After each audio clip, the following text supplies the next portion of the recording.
and tune into MZ Radio London, AP Radio UK, because the MHAASP show is ruling the airwaves right now. What do we have for you today? Today, we're going to be talking about a topic we call men's mental health, common challenges and remedies. Men's mental health, common challenges and remedies. And my guest, like I said earlier on, is right here with me to do justice to this wonderful topic. And, you know, there is this common silent culture crisis amongst men in the society, and it's creating a whole lot of negative effect on their mental health. We're going to look at this in its entirety and how to really provide solution to the challenges that we outlined on the show today. Who is my guest?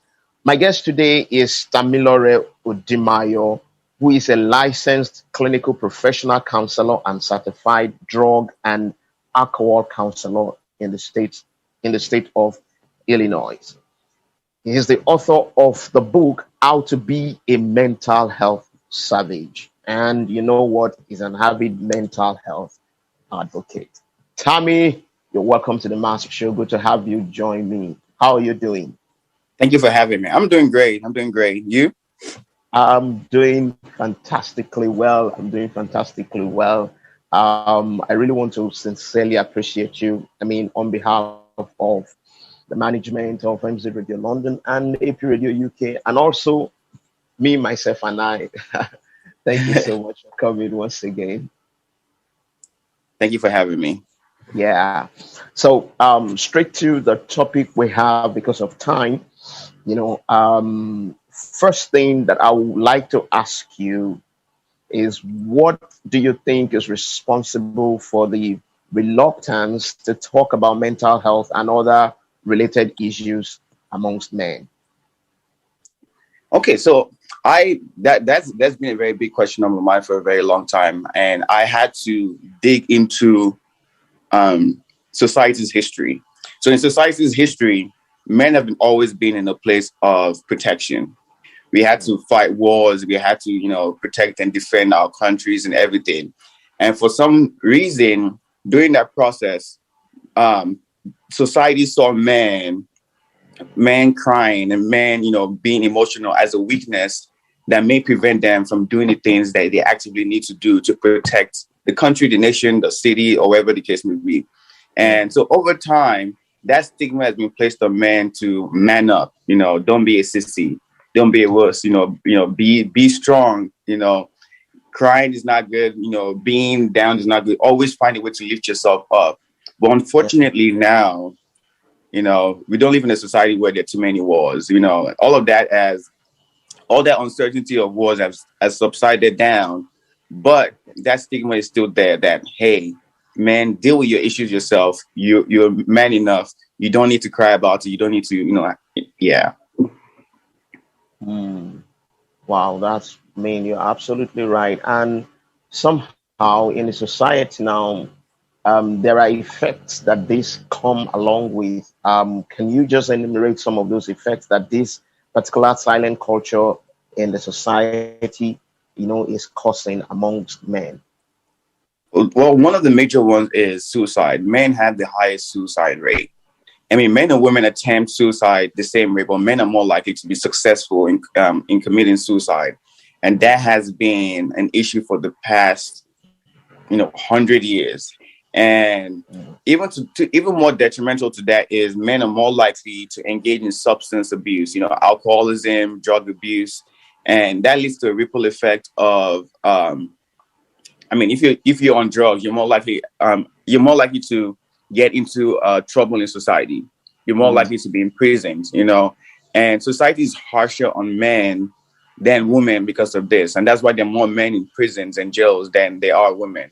And so over time, this has led to a ripple effect of, even in relationships, which is one of the cores, is if a man is getting angry all the time, I say behind that anger, there's something else. There's embarrassment, there's sadness, there's, frustration. But the anger is not the problem in itself. But it really affects relationships a lot. And so this is this is something that is happening over and over again. And people in society are not realizing that, oh, if you really address this mental health issue, all of these problems might subside. Now, I mean, in your opinion, do you think the feminine gender somehow is helping men, in this regard? Or, I mean, do you think maybe there is also a pressure that comes with it? In sometimes the men will want to impress, they want to show that, okay, they are strong, and then they don't want to even show their wives that, they're having one issue. Sometimes they have their fears, but they don't want to let it out.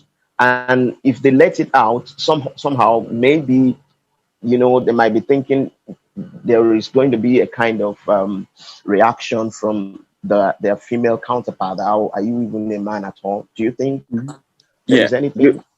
That's very true. Like I never saw that. Like that's very true. Women are contributing to this silent culture as well, because in some cases I've heard women say, "Oh, he cries like a woman," and that really, like when I hear that really, like I hear that all the time. And one time I was at the mall, and this woman's son was crying, and she told him, "Stop being a little girl," right? Wow. And so that message over time, if a little boy hears that over and over again, he learns to store his emotions in himself.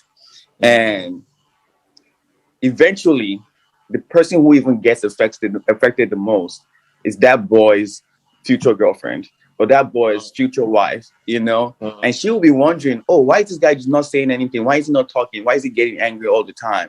But behind all of that is years and years of, don't cry, stop being emotional, man up, don't be a wuss, don't be a sissy, don't be a girl. Like all of that, coming over and over again. So yes, you're right. Like women sometimes do contribute to this silent culture in so many ways. Wow.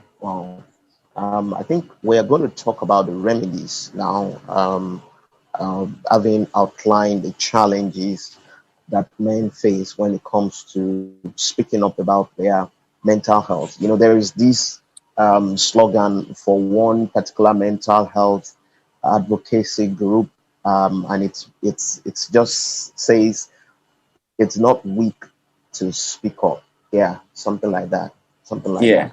Yeah, and that is very powerful. That's very powerful. We're going to take a breather right now. We're going to go for a musical break, and when we come back, Tammy is still in the studio with me to talk more about men's mental health. The Song of All Fields featuring Thermite Music. Blessings.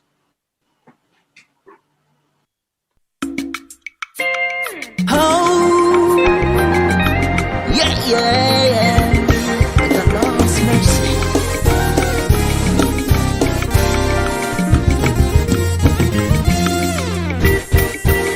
The Lord's kindness never fails. His mercies are new every morning. It's of the Lord's mercy we are not consumed. Great is your faithfulness all around us. Every day I wake up, Lord, I see your blessing. Everywhere I go, your favor follows me. You they bless me, Je. You still they bless me, Jabra, all I see is blessing. Hey, all I see is blessing. What do you see? What do you see? Gloria, our Gloria. Oh, it will go.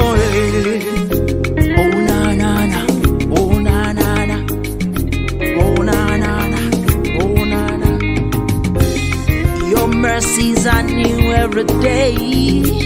Daily benefit showered on me. Sun shining on me. Lara me. Oh yeah, somebody join me, sing his praise. Hallelujah to your holy name. Great is your faithfulness all around me. I say somebody join me, sing his praise. Hallelujah to your holy name. Great is your faithfulness all around me. Babati don't change your station. Don't change your station. All I see is what do you see? More music variety than sand on your local beach. MZ Radio London, station on the hill. MZ Radio London, station on the hill. AP Radio UK, station with distinction. And this is the MHAASP show with KP. And I have Tamilore Omidayo in the building with me. And then we've been discussing men's mental health, common challenges, and remedies. Just before we went on that break, I just want to make a very quick clarification. We're not saying that, the women or the female counterpart are responsible for a whole lot of things, but somehow it's like a culture. It's like a societal influence. All these things are what people keep telling one person to another, and it keeps growing. That as a man, you have to man up. Yeah, that's the word. You have to man up. You have to bottle up things. So Tammy, we have outlined the problem right now, and for every problem, if there is a solution, that means that's a good news. So what do you think? What are the solutions to all this? The challenges that men are facing when it comes to speaking up concerning their mental health. That's a good question. So, our solutions usually come from media, and like this radio station right now. If a man is listening to this right now, he's going to understand that it's okay not to be okay. It's not weakness. It's not weakness to ask for help. Media is a very, very strong influence in changing how society, reacts to things as a whole. So, for instance, in the movie Avengers, have you seen it? The Avengers? Yeah, okay. Yeah. Yeah. Okay. So if you notice, in the movie The Avengers, Thor, when he lost, all his friends to that thing that Thanos did, Thor went to a state of depression, and he talked about his depression in that movie, right? So something like that helps men to understand that, okay, this actually exists. If a man like Thor could go through depression because he lost his friends, then it's okay to go through depression too. And this is what depression is. So I feel like media will be one of the best remedies for these challenges, and more movies, TV shows, radio stations like this. If the more we speak about things like this, the more change we'll see over time. That's true. You're absolutely right. You're absolutely right. If the media, keeps spreading positivity, somehow, the effect will also be felt by everybody who is listening or who is watching or who is reading, depending on whatever medium you're using. And looking at the unprecedented time we are right now, I just want you to, reel out some advice to people, on how to keep safe and sane during this period as regards their mental health. Mm-hmm. So when I think about mental health, I think about mental health in terms of a pizza. So anytime you get pizza and if you order pizza and then one slice is missing of the pizza, the whole, you won't want to eat a pizza because you think someone touched it. So the thing is, every slice of that pizza is very important. So if you are not managing your financial health, your mental health is going to be affected. If you're not managing your physical health, your mental health is going to be affected. If you're not managing your social health, it's going to be affected. So all of these things, the people we hang out with, the food we eat, the exercise we have, the money management that we have, will all affect our mental health. So one thing I always tell people is manage all these core areas of your life. Make sure your spiritual health is good. Make sure your physical health is good. And eventually you will see all that effects in your mental health as well. Wow. That's wonderful because, touching every area of one's life is very, very important. The emotional health, occupational health, because these days we need to even, I feel we need to create more conversation about mental health in workplaces. Oh, yes. There is a relationship between mental health and workplace productivity. So if someone's mental health is suffering, I'm not sure. It's going to be difficult for such a person to be productive. Or what do you think? Yeah, that's true. Like, plus, what people don't realize is that you spend the majority of your life at work. I mean, for most people who are over in the working age, I mean, 8 hours of your life every day is at work. And so or 8 hours or more, and if you're not enjoying your job, if you're going to work and your boss is yelling at you and telling you, hey, like if you're not, it's going to affect your relationships, it's going to affect everything. And if your mental health is not affected as well, your productivity at work is going to be declining slowly and slowly. So yes, occupational health, yeah, it's something that we should be discussing more and more. Absolutely true. You're right. Wow.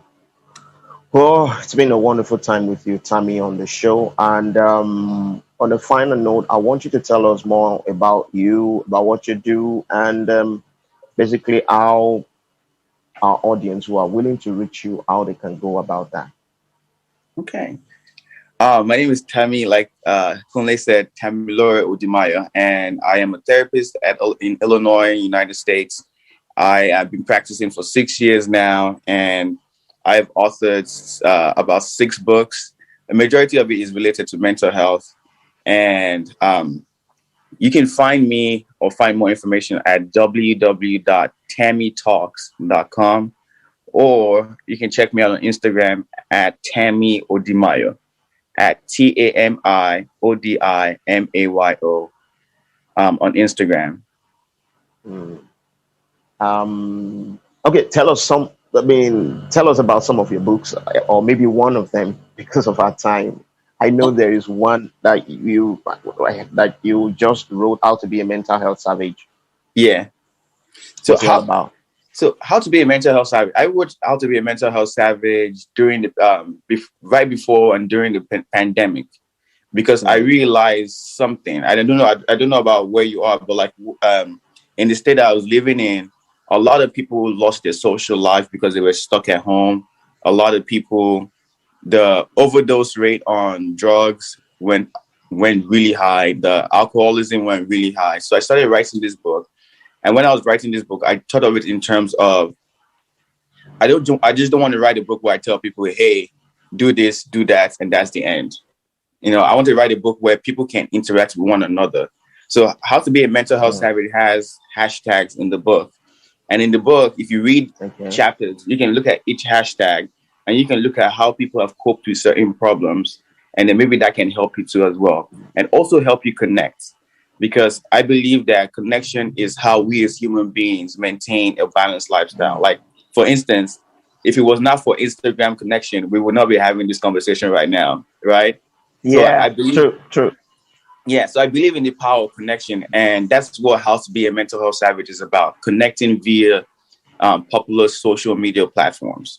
Wow, that's good. Well done. And I can see you're doing a lot. You're doing so well. So everybody who is listening, you can just go check Tammy up at Tammy Omidayo on Instagram.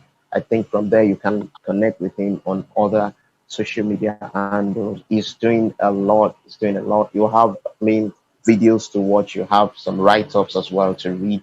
So it will be a great benefit for you if you follow Tammy. It will never be a loss. Yeah.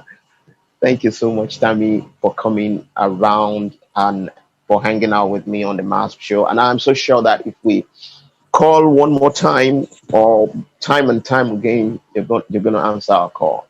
Yes, I will. Definitely. I really enjoyed this. Thank you for that. Yes, thank you so much. And most importantly, I want to thank people who are listening out there. I really appreciate you.